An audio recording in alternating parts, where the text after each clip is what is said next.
Hi, my name is Alicia Falcorton, and welcome to Alicia's Ample Kitchen, where I like to take recipes and make them gluten-free. So today we're going to be making green bean casserole.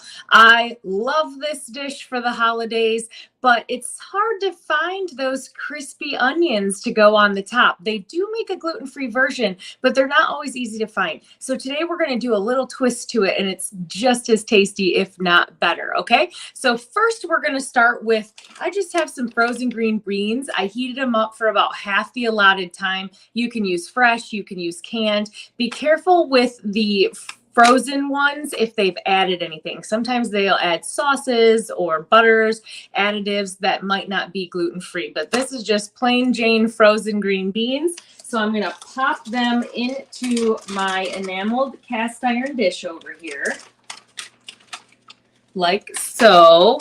I'll just take this and spread them down on the bottom here. All right, so green beans are ready. Now we need to make our topping for it. So this is the brand I am loving lately. It is True Goodness from Meijer. So if you're a Midwest girl like me, you can find some at Meijer. But they do also have other brands of gluten-free cream and mushroom soup as well. So I'm going to pop this into my classic batter bowl. There is ways to make green bean casserole without needing the soup as well. But once I found this yummy gluten-free version, I was hooked, ready to go. Okay, now we're going to add a half a cup of milk. Then we're going to use a half of a teaspoon of Worcestershire, however you say it. Just make sure that this is also gluten-free. This brand is, okay? So half a teaspoon of that. Couple extra drizzles go in. It's not going to hurt anything, right? Right.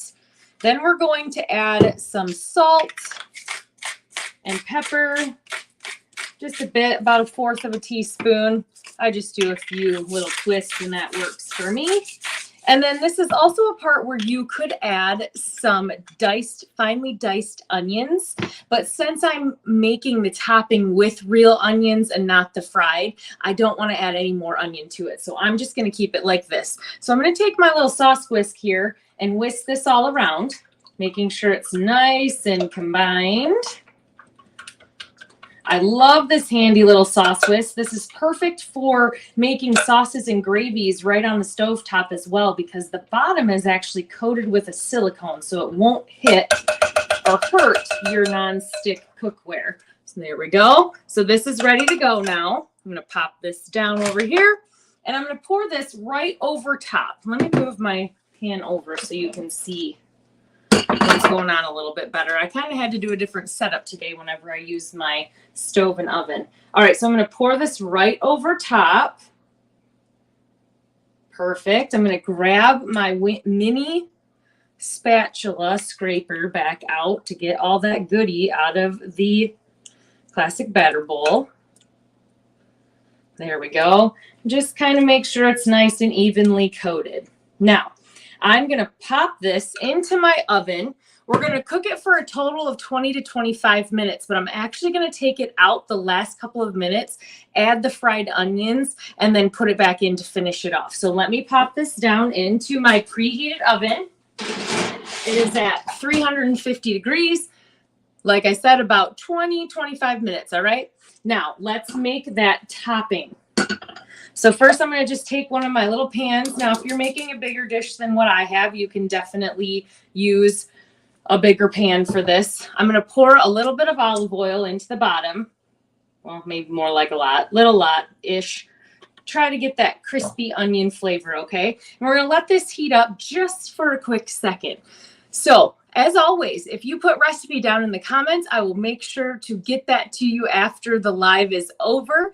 And if you want to see the total final recipe when it's done baking and cooking, head on over to the VIP group where I'll be doing a little tips and tricks video afterwards. And I give a discount code for those who follow me over there. So make sure you head on over to the VIP group and check that video for that coupon code, okay? All right, so soon this should be ready. It doesn't take very long for this little skillet to heat up, and then we're gonna add some of our onions. Now, I just cut the onions real thin, and I cut them in a half. So they're like this. You could use shallots. That's another great option. If you use some shallots, they're smaller. You can keep them kind of in those round circular form. But I had onions, so we're using onion. I don't, why not use what we already have? All right, so I'm going to take my handy little tongs here. Open, close, right? So good. And I'm going to start putting some of the onions inside of my hot oil.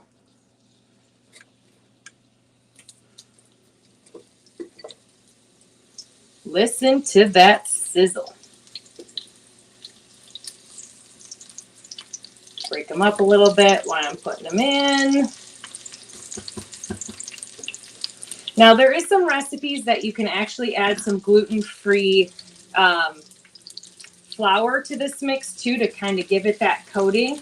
But I actually prefer just frying up the onions by themselves. I don't really need that kind of breaded friedness. I like it just like this. But you could add some flour and make it more like your traditional. All right, so we're going to fry those up. I think that's going to be enough. I'm going to save the rest of this onion for later. We're always using onions, so it's not going to go to waste, right? So what are you most excited for Thanksgiving? I can't believe it's already next week. That is crazy to me. Oh, I love cooking it. It's kind of like my holiday. Like, this is my Super Bowl because I love to cook and I love to wow my family with gluten-free meals. That's kind of what got me started into this whole thing, because I wanted to be able to eat my favorite holidays food, which is Thanksgiving, and not have to stress out about it. So I took over hosting and started making all the food on my own. So that's one way to make sure that you're safe, right? And then if there is some years that I do go to other places, I always cook a little bit of my own food and bring it with me, because I don't want to bother that host to have to worry about all my allergies and dietary restrictions and all of that. So I usually just bring some food and go enjoy the company if I'm going somewhere else for Thanksgiving. But it's been a really, really long time since I've done that. Because like I said, this is Alicia's Super Bowl right here. I absolutely love, love, love to cook Thanksgiving. And I know most of you might be saying, how does your family deal? Because I'm actually the only gluten-free person in my whole family. And the first year or so, they knew I was cooking it gluten-free, and they're like, oh, I don't know if I'm going to like this or not. But it was totally all in their head. And maybe I've gotten a little better over the years. But now they love it. You can't even tell the difference. Most of them even say, oh my gosh, this tastes normal. So it just takes a little bit of practice and knowing what ingredients to use, which is why I'm here and why you should hit that like and follow button so you can learn how to be more confident in your gluten-free kitchen too. All right? All right, so we're going to fry these up for a few minutes longer. Now, you can get these as done as you want, right? That's totally up to you, your preference. I'm going to want them pretty darn crispy, so it's going to take a few minutes to get to that level. But that's literally it. That's all that you do. Super simple, right? I love keeping it simple for you guys. So I'm going to let these cook a little bit longer while I have my green bean casserole in the oven. And then I'm going to put it all together and have a few more tips for you on the live, okay? Over in the VIP group. Come join us. It's super fun. All right, until next week, we'll catch you over on the